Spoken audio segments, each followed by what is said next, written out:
Juízes capítulo 6, verso de número 1.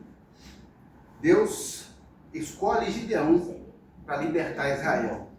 Diz assim: fizeram os filhos de Israel o que era mal perante o Senhor, por isso o Senhor os entregou nas mãos dos midianitas por 7 anos. Ó Deus, em nome de Jesus, pedimos, Senhor Espírito Santo de Deus, que o Senhor ilumine a nossa mente de tal maneira que nós possamos, ó Deus, perceber se nós estamos, Pai, sendo dominados por outros povos, por espíritos estranhos e alheios, por interesses, ó Deus amado, contrários ao Teu reino, se somos, ó Deus, controlados, dominados, impulsionados por espíritos, ó Deus, de perdição. Senhor, em nome de Jesus, ajuda-nos a enxergar a necessidade de libertação e de comunhão. Assim como o Senhor, ó Deus, levantou Gideão, pedimos, ó Pai, que o Senhor também hoje levante, ó Deus, aqui no nosso meio, Gideões, para que sejam libertadores deste mundo que jaz maligno, deste mundo que jaz decadente, para que possamos trazê-los, ó Deus, das trevas para a luz, da morte para a vida, em nome de Jesus. Amém.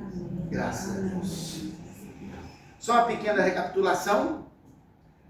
Israel estava agora, por 7 anos, sofrendo das mãos dos midianitas. Quando o texto começa contando a história de Gideão, que é no capítulo 6, o último versículo do capítulo anterior fala que a terra ficou em paz durante 40 anos. E nós temos trabalhado essa ideia de que quando as pessoas ficam em paz, quando não há desconforto, quando não há nenhum incômodo, quando não há nenhuma necessidade gritante sobre o ser humano, a tendência dele é relaxar no relacionamento com Deus. Infelizmente, isso leva as pessoas a ficarem descuidadas, displicentes, relaxadas espiritualmente, longe da palavra de Deus, longe da comunhão da igreja, longe das reuniões, longe do jejum. Ou seja, parece que as pessoas não acham uma motivação para se relacionar com Deus. Então, veja só que o ser humano, os cristãos, nós somos impulsionados tantas vezes a manter as disciplinas espirituais quando estamos enfrentando provas, como falta de recurso financeiro, dinheiro, problema grave de saúde na família, perda de um amor, perseguição, injustiça. Normalmente, quando o ser humano está passando por problemas assim, essas pessoas, elas são motivadas a buscar a Deus de forma intensa, com oração, com conversão, e ele procura na vida dele, onde é que fez alguma coisa errada, Senhor, o que é que eu preciso consertar. As pessoas ficam procurando. Por quê? Porque estão sofrendo.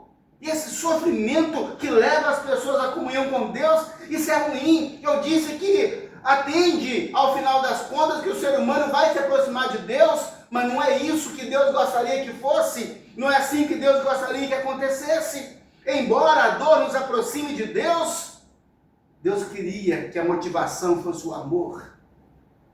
Simplesmente a alegria de estar em comunhão com Ele, o prazer de estar em comunhão com o Senhor, de dedicar tempo a Ele, não naquela condição de que quando sobra tempo, sabe, quando não tem mais nada para fazer, então a pessoa busca a Deus. Não é isso, é uma busca espontânea de todo o coração. E nós vemos então que esses 40 anos de paz, isso foi um engano para Israel, porque eles entraram em decadência espiritual, moral, em todos os sentidos. E sabe o que aconteceu? Parecia que eles não tinham mais necessidade de estar debaixo das asas do Altíssimo. Eles saíram de debaixo das asas do Altíssimo. Israel entrou em decadência, e a decadência espiritual, ela traz consigo o seu castigo. Inevitável. Se o homem sai de debaixo da presença do Senhor, imagine onde há campos, onde há predadores, leões, tigres. Se alguém sai do esconderijo da sua proteção, ele vai virar, com certeza, presa para ser caçado por um tigre, por um leão, por algum animal predador. Então, esse mundo é assim, há predadores espirituais por todos os lados, e se nós sairmos de debaixo dessa comunhão com Deus, nós estaremos à mercê desses inimigos espirituais. Foi o que aconteceu com Israel. Israel agora estava à mercê dos midianitas, e a Bíblia fala que durante 7 anos esse povo os estava oprimindo. Então, esse tempo de paz enganou as pessoas, porque elas perderam a motivação para o relacionamento com Deus. Ao longo desses 40 anos, os sacerdotes não ensinaram mais. A Bíblia fala que os lábios do sacerdote devem trazer conhecimento, e as pessoas devem procurar a instrução na boca dele, mas não tinha sacerdote. Os sacerdotes se tornaram empresários, se tornaram agora aqueles que administram seus próprios interesses, e não tem mais conhecimento para ensinar.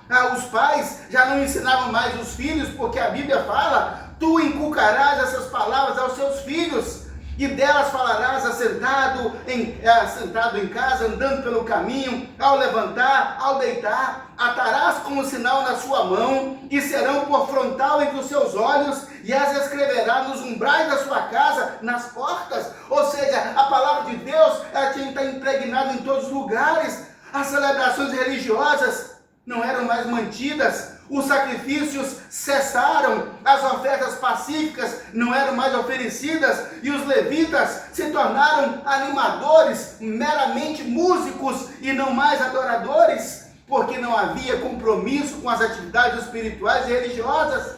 Até hoje, eu fico pensando, meu Deus, que os cristãos não têm qualquer constrangimento em assumir um compromisso em um dos poucos dias em que há uma atividade religiosa coletiva. Ele assume um compromisso e não tem qualquer constrangimento de dizer: olha, assumi um compromisso no dia em que eu deveria estar reunido com o povo de Deus para ouvir a palavra de Deus. Perder a referência do que é Deus, o Senhor, o governador. E a Bíblia fala que ainda não davam ouvido aos profetas. Deus não se afastou de Israel, porque Deus não se afasta do homem. O homem é que se afasta de Deus, é que rompe a sua comunhão com Deus. Aí ele não sente mais falta dos cultos. Durante 40 anos de paz, não tinha mais perturbação. Então essas pessoas já não sentiam falta mais do culto a Deus. Como é que é isso, hein? Não sentir mais falta do culto. Como que é isso, hein? O que eu faço agora, meu Deus, domingo de manhã? O que eu faço agora, domingo à noite? O que eu faço na terça-feira? O que eu faço na quinta? Eu vou ficar assistindo televisão, assistindo série? Será que isso preenche? Será que isso me satisfaz? Será que isso alimenta a alma? Há muitas pessoas alimentam, porque elas continuam fazendo isso sem constrangimento. Mas foi o que aconteceu com Israel. Esses 40 anos criou para eles uma sensação de bem-estar na ausência de Deus. Uma sensação de bem-estar, não obstante Deus não estar ali no dia a dia com eles. Eles não sentiam falta da comunhão. E com a ausência de Deus, o pecado vem e ocupa espaço. E olha só, que o pecado cria no homem a mentalidade de que isso é normal. É normal o pecado. Nós somos pecadores mesmo. Mas a pessoa se esquece que Deus é um Deus santo que exige de nós santidade. Ele diz: olha, segundo é santo aquele que vos chamou, tornai-vos santos em todo o vosso procedimento, porque está escrito: sede santos, porque eu sou santo. E o pecado afasta o homem de Deus, e o pecado tira o povo de Deus de debaixo das suas asas, e o pecado faz o homem pensar que ele não precisa mais do esconderijo do Altíssimo, e o pecado gera escravidão, e o pecado traz a morte, e o pecado atrai espíritos opressores, que vêm para matar, roubar e destruir. Enquanto não dói, as pessoas ficam pensando que estão em paz. Engraçado que nós estamos falando do povo de Deus. Nós estamos falando do povo de Deus. Esse era o estado do povo de Deus. Então, se nós olharmos hoje, povo de Deus, será que esse é o estado hoje do povo de Deus? Esse era o estado de Israel. Total decadência. Total decadência. E a Bíblia fala: fizeram o que era mal perante o Senhor. Por isso o Senhor os entregou nas mãos dos midianitas por 7 anos, prevalecendo o domínio dos midianitas sobre Israel. Fizeram para si, por causa deles, covas e cavernas. Meu Deus, o povo de Israel agora, o lugar mais confortável para eles era a cova, era um buraco onde eles entravam para se esconder do inimigo. Mas será que não reconhece que a ausência dessa comunhão profunda com Deus, que foi gerando essa ruptura neles, de tal maneira que o lugar mais confortável agora era um buraco, e a Bíblia então fala que eles vinham como gafanhotos e destruíam completamente o fruto da terra, e não deixava Israel sustento algum, nem ovelha, nem boi, nem jumento, e a Bíblia fala que eles vinham como gafanhoto com seu gado e comia tudo. Israel ficava em desespero. Vinham para destruir a terra. Israel ficava debilitado. E Deus falou: olha, mas eu avisei e vocês não deram ouvidos à minha voz. Esse era o estado de Israel. Povo de Deus, mas que não sentia mais falta de uma comunhão íntima, profunda com Deus, espontânea, por nada. É só se doer. É só se doer que vai buscar a Deus. Ah, queridos. E aí estava o povo escondido em buracos, num aperto tremendo. E Deus então, Gideão estava malhando trigo para esconder do inimigo. Então, aparece um anjo. Debaixo ali de uma árvore, se assenta e fica olhando Gideão. E aí então aquele anjo começa a conversar com Gideão. E aquele anjo é o próprio Deus, manifestado na forma angelical, que convoca Gideão para ser um libertador, porque o povo já tinha passado 7 anos de sofrimento, e pediram a Deus socorro. Falou: Senhor, socorre agora.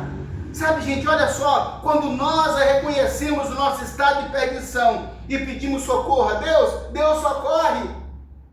Mas é preciso reconhecer o estado de perdição. Jesus veio salvar o perdido, mas o homem tem que reconhecer que está perdido. Se não reconhecer que está perdido, Jesus não pode salvá-lo, porque Jesus salva o perdido. Interessante que Gideão não foi um dos homens chamados por Deus. Não. Com ele foi diferente, porque Gideão não era um chamado, Gideão era um escolhido. Jesus falou assim que muitos são chamados, mas poucos são escolhidos.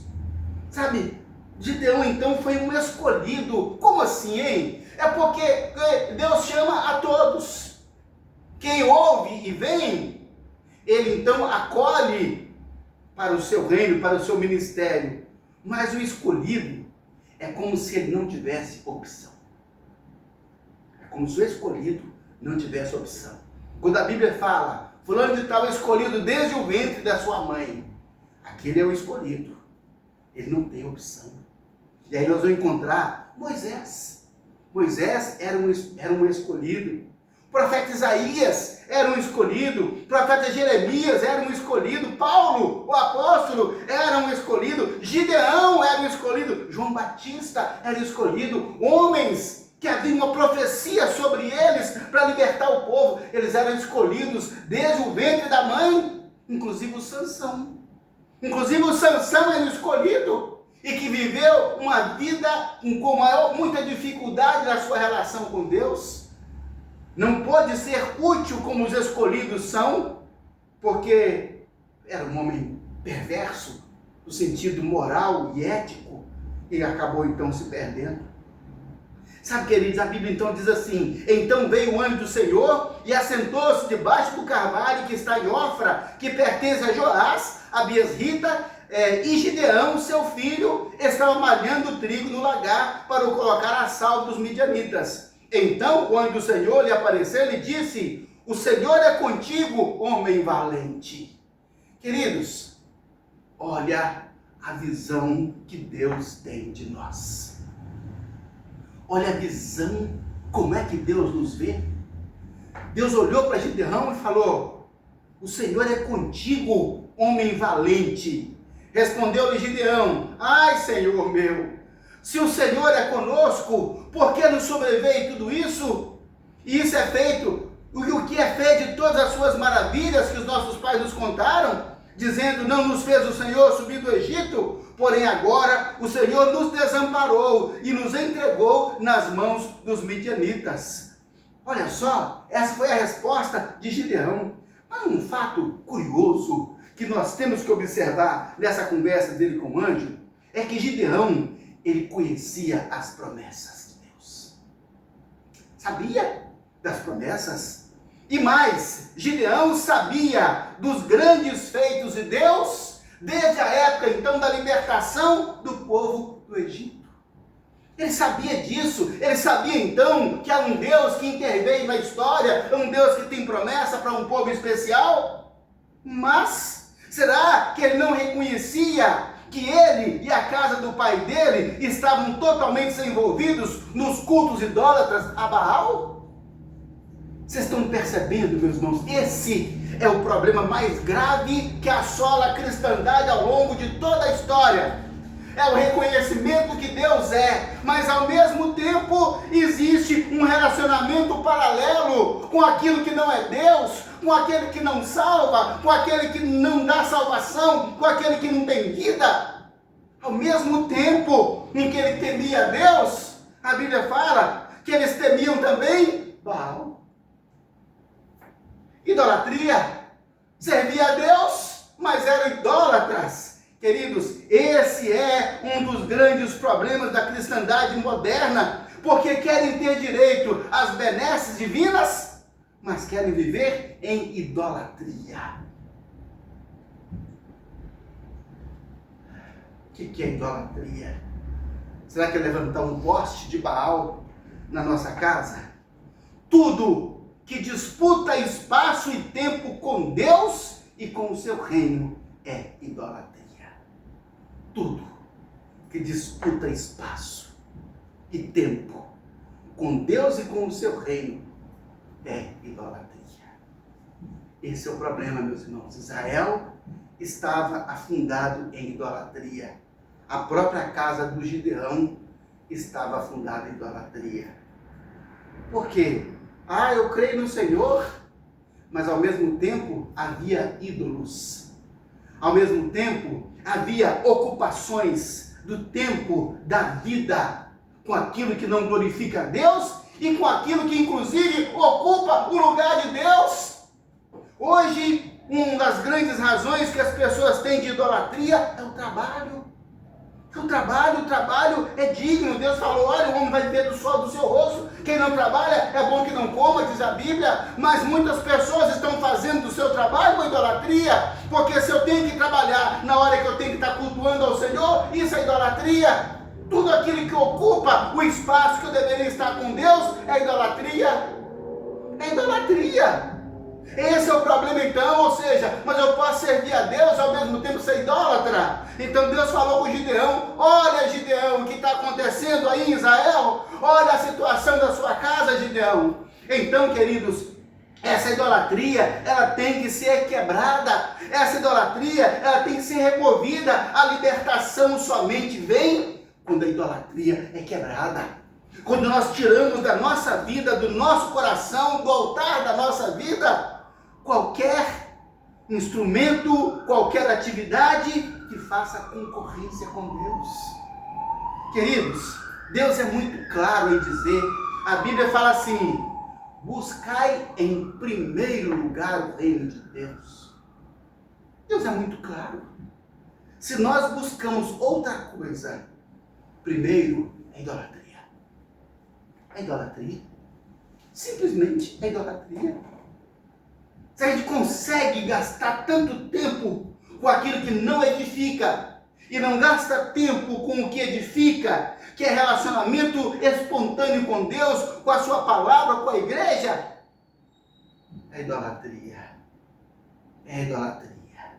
E aí, meus queridos, nós começamos a encontrar, meu Deus, um povo de Deus idólatra. O povo de Deus idólatra.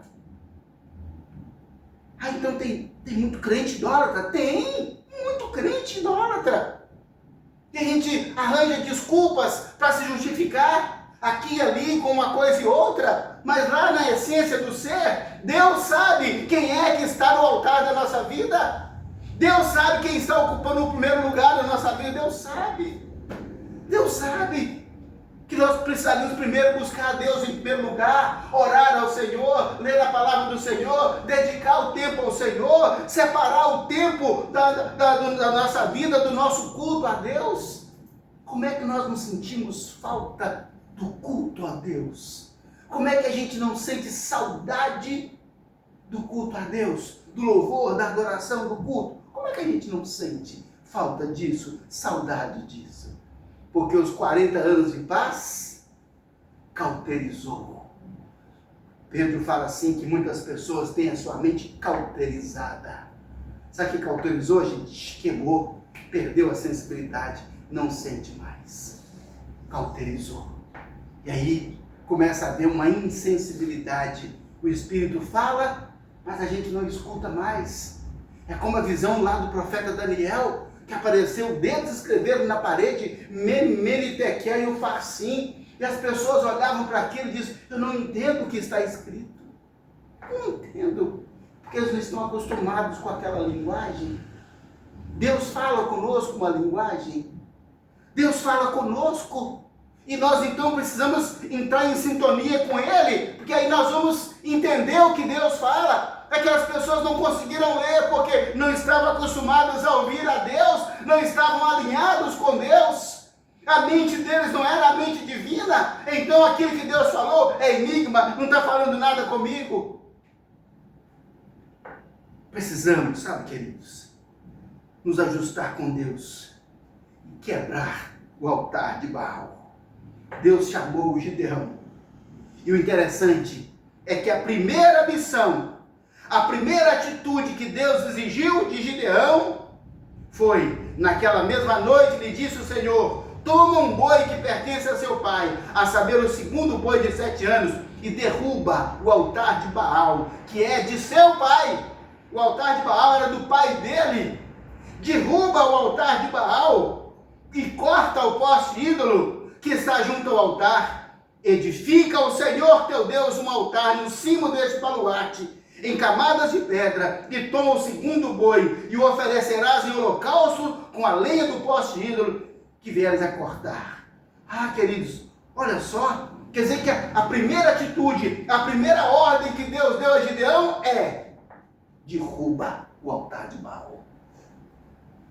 Tira essa idolatria. Põe fogo e levanta um altar a Deus. Não é só tirar a idolatria, não. Colocar um altar ao Senhor, oferecer um sacrifício ao Senhor. Era isso que Deus queria. Então a primeira atitude que Deus falou com ele, ele falou: olha, ô Gideão, eu vou ajudar você a libertar Israel. Mas primeiro Deus tem que ocupar o lugar na sua vida. De fato, de direito, legitimamente, em atitudes práticas no dia a dia. Pastor, mas assim, eu não tenho aquela alegria assim de ir para o culto, não. Deus preferia que fosse com alegria. Mas se não for, vai assim mesmo, porque Ele aceita. Ele aceita. Vai assim mesmo. Faz assim mesmo. Ah, Senhor, eu não estou com meu coração radiante pulando aqui, não.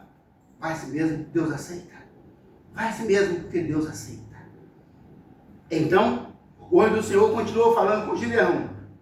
Então se virou o Senhor e disse a ele: vai nessa sua força e livra Israel das mãos dos medianitas.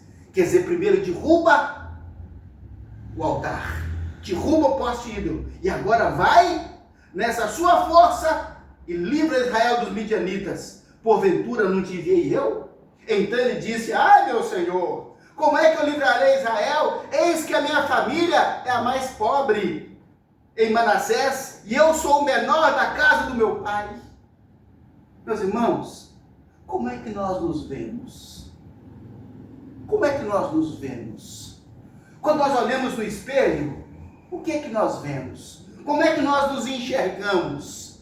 Sabe, nos enxergamos assim, idólatras, com um altar de Baal plantado em nossa casa, e aquilo é normal no culto ao Senhor. O que mais que nos vemos? Nos vemos como os menores, os mais pobres, os mais incapazes. Não, não é assim. Não é assim que Deus te vê. Não é assim que Deus nos vê. Quando Deus olha para Gideão, Deus vê nele um homem valente, Deus vê nele um homem forte, Deus vê nele um libertador. É isso que Deus vê nele, é isso que Deus vê em nós. Então nós nos sentimos tão fracassados, tão limitados, tão impotentes, mas não é isso que Deus está vendo. Deus olha e fala: ó, vai nessa sua força, Gideão. Você tem uma força, você tem algo, Gideão, que vai te mover. O interessante, meus irmãos, é que Gideão obedeceu a Deus em tudo que Deus mandou. Gideão obedeceu a Deus em tudo. O altar de Baal era do pai dele. Deus falou: vai lá e derruba. Olha a confusão que ele ia arrumar. Mas ele foi lá e ele cumpriu a ordem. Ele obedeceu a Deus em tudo. A disposição para obedecer a Deus é uma das virtudes que deixa Deus mais satisfeito com o ser humano. Disposição de obedecer. Isso agrada a Deus. Isso agrada muito a Deus. Por isso Deus escolheu Gideão para essa missão de libertar Israel. Meus irmãos, era isso também que agradava a Deus no Davi, no salmista Davi, no rei Davi. Deus olhava para ele, aquela disposição de Davi em obedecer, diferente de Saul, que Deus mandava fazer uma coisa, ele não fazia, que Deus mandava fazer de um jeito, ele fazia do outro. Mas Davi não. Deus falou: Davi, ele fez tudo quanto eu mandei, tudo que eu esperava dele, tudo que eu determinei, Davi fez segundo o meu coração, do jeito que eu mandei, do jeito que eu queria. Deus fez. É a disposição de obedecer, é isso que cativa o coração de Deus, é isso que atrai o coração de Deus. Quando Deus olhou para Gideão, embora ele estivesse envolvido na idolatria, com o povo ali perdido, dominado, Deus falou: Gideão, você está desse jeito, mas nós podemos mudar a sua situação. Deus pode mudar a sua situação, Deus pode mudar a nossa situação, Deus pode mudar a situação da nossa casa. Se tem lá o altar de Baal, Deus pode mudar essa situação, Deus quer mudar essa situação. Por isso Ele nos chama à obediência. Fala: vem cá, varão, vem na sua força e obedece. Vem na sua força e obedece. Ah, Senhor, eu sou fraco, não dou conta de obedecer. Você dá conta sim, Gideão. Você dá conta de obedecer sim. Você é capaz de fazer aquilo que Deus mandou sim. Não é a sua família mais pobre e você o menor. Não é como você se vê, é como Deus vê você. É a perspectiva do olhar divino. Então nós temos que olhar para nós pela perspectiva do olhar divino. Ah, Deus olha para você. Ah, Senhor, eu estou aqui um homem pobre, pequeno e dominado pelos midianitas, mas Deus olha e vê um homem valente, um forte e um libertador. Que Deus, é o que Deus vê que conta. E aí nós vamos concordar com Deus ou com a nossa visão? Nós vamos nos conformar com Deus ou nós vamos viver na nossa limitação, dominados pelos midianitas? Ah, Senhor, mas eu sou o mais pobre e eu sou o menor. O Senhor lhe respondeu: já que eu estou contigo, ferirá os midianitas como se fossem um só homem. Já que eu estou com você, você pode até se considerar pequeno e pobre, mas eu estou com você. Quando Deus está conosco, isso muda tudo. Muda completamente a nossa situação, muda completamente a nossa condição, muda completamente a nossa vida. Você está disposto a obedecer?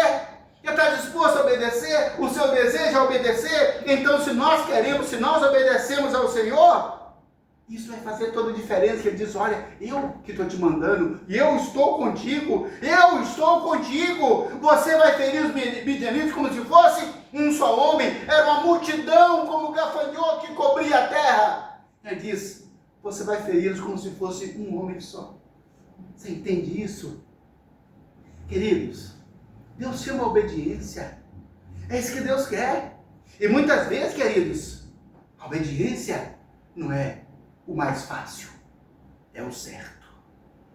Sabe, a gente vive escolhendo o mais fácil, em vez de escolher o que é certo.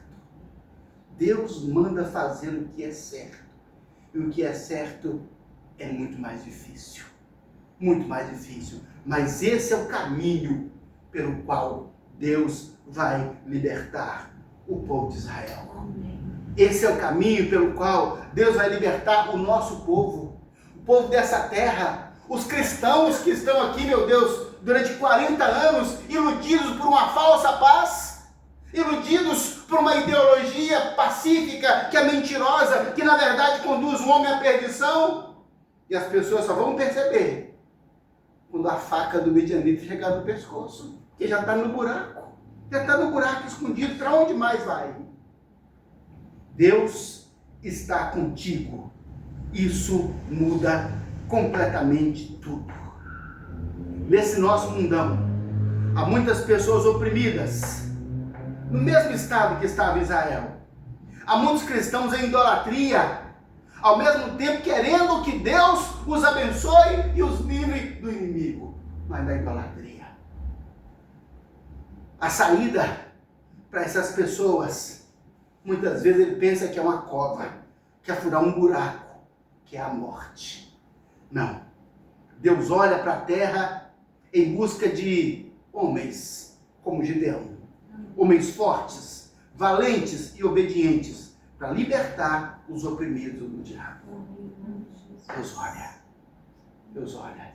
E se Deus disser para você, levanta nessa sua força e vai. Pode levantar e ir. Porque o Senhor, Ele é conosco. E Ele vai nos dar vitória sobre todos esses inimigos. Deus nos chama para derrubar os altares de Baal, principalmente os que estão dentro da nossa casa. Deus começou a colocar ordem em Israel a partir da casa do Gideão.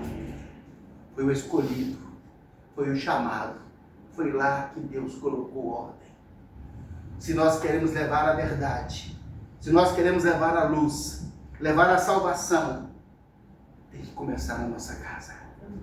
Tem que começar na nossa vida. Na nossa vida, na nossa casa. Isso significa ruptura. Isso significa um trabalho difícil. Mas é o certo.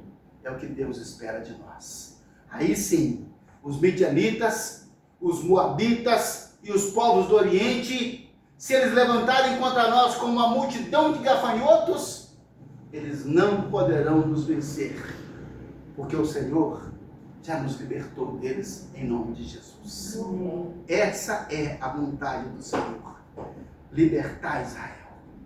Lembre-se que muitas vezes a falsa paz nos afasta de Deus. A falsa paz diz que não precisa de Deus. A falsa paz diz que você não tem que ter fome de Deus. A falsa paz diz que a gente não tem fome de justiça. A falsa paz vai dizer para nós que você pode viver a sua vida do jeito que você quiser. Que você é livre. Isso é a falsa paz. Com essa falsa paz, vem os midianitas e ocupa a nossa terra, a nossa casa, a nossa vida. E nós não mandamos mais em nós mesmos, porque outros é que mandam em nós. Mas hoje Deus levanta o Gideão. Eu, Gideão. Você, Gideão. Deus levanta esse Gideão. Amém. E a ordem começa na nossa própria casa, na nossa vida. Busca na sua vida, na sua casa, algum altar de Baal e coloca por terra, em nome de Jesus. E derruba e levanta um altar para a glória do Senhor Deus Todo-Poderoso. Vamos orar? Vamos falar. Senhor Deus, o Todo-Poderoso de Jacó, Senhor, estamos aqui diante de Ti, Pai, com um coração tão sentido como o coração de Gideão, quando malhava o trigo para esconder do inimigo. Se sentindo, ó Deus, tão desamparado, tão fracassado. Ó Deus, um homem, Senhor, que reivindicou a presença do Senhor, que reivindicou os grandes feitos do Senhor. Mas, meu Deus, ele mesmo parece que não entendia que ele estava comprometido com a idolatria e com o pecado. Senhor, em nome de Jesus, nós estamos aqui, meu Pai, na expectativa de receber do Senhor a manifestação poderosa das suas mãos, ó Deus, que livram, que salvam, que libertam, que cura, que traz, ó Deus, os recursos financeiros, que traz, ó Deus, amada, a salvação e a paz da família, que traz, ó Deus, a saúde, Senhor, que traz, ó Deus, a ordem política desse mundo, principalmente no nosso Brasil. Ó Deus, nós estamos aqui, Senhor. Sim, Pai, oprimidos, ó Deus, por um sistema, Pai, corrupto, por um sistema, Deus, tão corrompido, por pessoas, ó Deus, tão corrompidas, ó Deus, que vem, Pai, sobre a nossa terra como uma nuvem de gafanhotos, Senhor. Ó Deus, tem misericórdia de nós, meu Pai. Dá livramento, Senhor Deus, ao nosso país. Dá livramento à nossa terra. Dá livramento, ó Deus, à nossa casa. Dá livramento à nossa família. Dá livramento às nossas vidas, ó meu Deus. Amém. Porque, Pai, estamos aqui, Senhor, malhando o trigo para esconder do inimigo, Pai. Senhor, mas o nosso coração, Pai, é um coração sensível ao Senhor. Mostra, Senhor Deus. Assim como o Senhor foi tão explícito e mandou, ó Deus, Gideão derrubar o altar, Senhor, fala conosco, meu Pai. Aponta na nossa vida, aponta na nossa casa, aponta no nosso hábito, aponta nos nossos pensamentos, aponta no nosso lazer, Pai. Aponta na nossa vida, meu Deus, aquilo que é um altar de Baal, aquilo que é uma idolatria, Senhor, aquilo que dá legalidade, meu Deus, aos inimigos para entrar em nossa terra, Pai, e destruir, ó Deus, o produto do nosso trabalho. Senhor, em nome de Jesus, revela-nos, ó Deus, mostra-nos pontualmente e dá-nos, ó Deus, um coração tão quebrantado, tão obediente, ó Deus, como o coração de Gideão, meu Deus, que não hesitou, mas agiu, Senhor, que não hesitou, Pai, mas obedeceu ao Senhor. Ajuda-nos, ó Deus, a ter também esse coração, Pai, obediente. Ajuda-nos, ó Deus, a estarmos tão comprometidos com o Senhor, que o que nos importa, Pai, é obedecer ao Senhor e à sua palavra.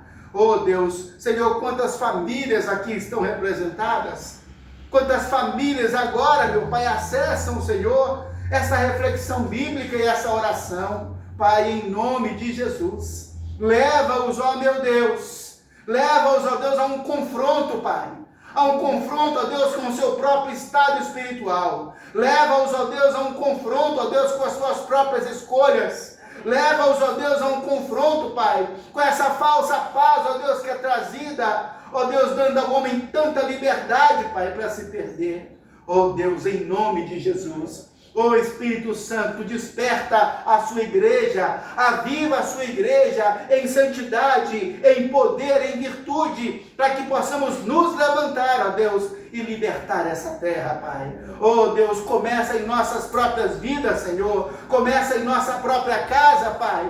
Começa em nós, Senhor, a libertação do Israel espiritual, a libertação do Brasil espiritual, a libertação, Pai, desta nação, Senhor. Começa em nossa própria vida, Senhor Deus. E assim como o Senhor abençoou Gideão, que só com 300 homens ele venceu 3 nações, Pai. Oh Deus, em nome de Jesus, dá-nos também, Pai, esse poder, essa autoridade. Dá-nos, ó Deus, a trombeta. Dá-nos, ó Deus, o fogo, Pai. Dá-nos, ó Deus, o cântaro, Senhor. E a coragem, a ousadia, meu Deus, para ir adiante e libertar os oprimidos dessa terra. Salva, ó Deus. Salva a nossa casa. Salva nossos parentes. Salva a nossa família. Desperta em todos, ó Deus, um compromisso, fome e sede da presença do Senhor e da palavra do Senhor. Fome e sede de comunhão com o Senhor. Fome e sede, Pai, desse momento de sinergia espiritual que temos, ó Deus, no culto. Fome e sede, Pai, deste momento na sua presença, para a glória do teu nome, para a glória de Jesus, o nosso Senhor e Salvador, para a glória do Espírito Santo de Deus que habita em nós, para a alegria da tua igreja, em nome de Jesus. Amém, Senhor. Amém.